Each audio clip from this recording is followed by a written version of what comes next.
The phone is face down on the table. 6 minutes.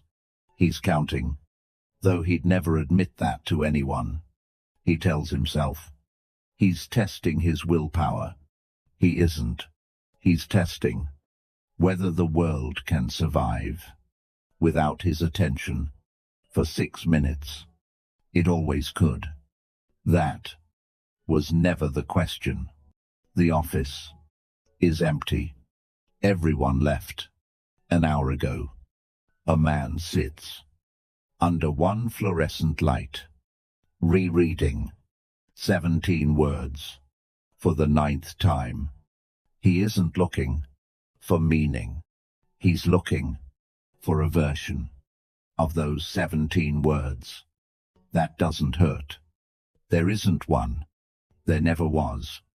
He reads it a 10th time anyway, because some part of him would rather repeat the pain than sit with the silence underneath it.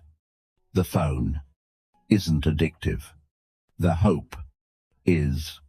There's a particular kind of man who has quietly outsourced his nervous system. A light turns green on a screen, and something in his chest unclenches. The light stays dark, and something in his chest tightens without his permission. He didn't sign a contract for this. Nobody did. It happened the way rust happens, not in a moment, but in 10,000 moments, too small to notice, until one day he realizes a stranger's silence can ruin an entire Tuesday. He calls this being connected. It has another name. He just hasn't said it out loud yet. Rome, before dawn, cold enough that breath shows. In the torchlight, a man sits by a single flame, and there is nothing in front of him that will interrupt him. No message, waiting, no verdict, arriving from outside to tell him who he is. This morning, he is not calm, because his life is easy. His life is not easy. There is plague in the city behind him. There is betrayal inside his own household. There is an empire that could unravel with one wrong decision, and it is entirely his to hold together. He writes one line before the sun comes up, the way a man checks a wound before it's had time to fester. What, out of everything waiting for me today, actually belongs to me? Almost none of it. He decides. He writes that down, so the day cannot talk him out of it. By noon, his name was Marcus Aurelius. He commanded the known world, and he still understood what most men today never stop to consider, that being reachable by everyone at every hour for any reason isn't connection. It's surrender. Wearing better clothes. A hospital corridor. 3 a.m. Fluorescent hum. A man sits outside a door. He isn't ready to walk through. Hands folded so tightly. His knuckles have gone pale. His phone is in his pocket. He hasn't touched it. Not because he forgot it exists, because, for the first time in longer than he can remember. There is something in front of him, too real to distract himself from, and in the silence he has spent years avoiding. Something happens that terrifies him more than the diagnosis did. He hears himself think. Here is the part that doesn't fit on a motivational poster. The exhaustion you carry home every night was not put there by your job. It was put there, one reaction at a time. A comment you shouldn't have read twice. A tone in someone's voice you replayed for an hour. A name that didn't call back when you thought it would. Each one costs almost nothing. You don't lose your peace all at once. You leak it. Seneca watched men do this to themselves and refused to call it sensitivity. He called it a wound. Men kept reopening with their own hands, then blaming the knife.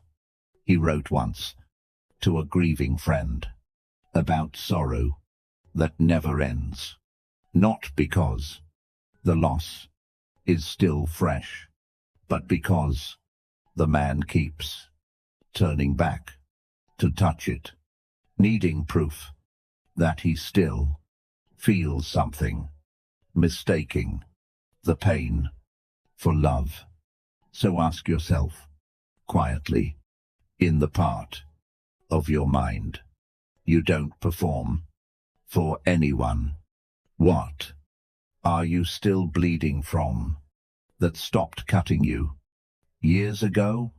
You aren't afraid of the silence that would follow if you finally let it go.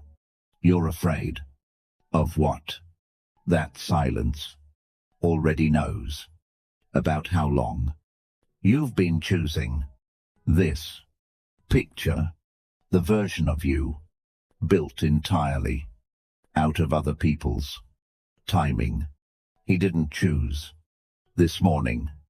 A notification chose it for him before his eyes were fully open. He didn't choose this mood. A stranger's opinion chose it, and he accepted delivery without ever checking who sent it. He calls this staying informed. It has a colder name: ownership minus the paperwork. Epictetus knew what it meant to be owned, not metaphorically, actually, before he taught a single lesson. He was property, a man with no legal claim to his own body, his own hours, his own fate. And somewhere inside that captivity, chained to a life he never chose, he found the one territory no one had ever managed to seize from him. Not his circumstances. Those were never his. Not his reputation. That belonged to everyone else's opinion of him. Just the half-second between the insult landing and the reaction leaving his mouth. That half-second was always his, even in chains. Most free men alive today have never once set foot inside it. 11 p.m. A phone buzzes on a nightstand. A hand moves toward it before the mind agrees to. That's the whole disease, contained in one small, obedient motion. Not the buzzing, the reaching, same room, same phone, a different man. He looks at it. He doesn't move. Not because he stopped caring, because somewhere back down the years, without an audience, without applause, he decided his peace was worth more than his curiosity. Nobody saw him make that decision. That's exactly how you know it was real. This is not coldness. Cold men feel nothing. This man feels all of it. The itch, the pull, the small, frightened voice, insisting, check it now, check it now. And for once, he simply doesn't obey. That isn't the absence of emotion. That's the first evidence of something stronger living underneath it. Empty street, before sunrise, rain falling, just hard enough to notice, not hard enough to hurry him. No phone in his pocket, no argument replaying behind his eyes, just footsteps, just breath, just a man who, for 1 hour, belongs entirely to himself and to no one else's timing. This was never reserved for monks. It was never locked away in monasteries. It was simply never claimed. Marcus Aurelius buried children he loved. Seneca died accused of crimes that were never his. Epictetus began his life owned by another man entirely.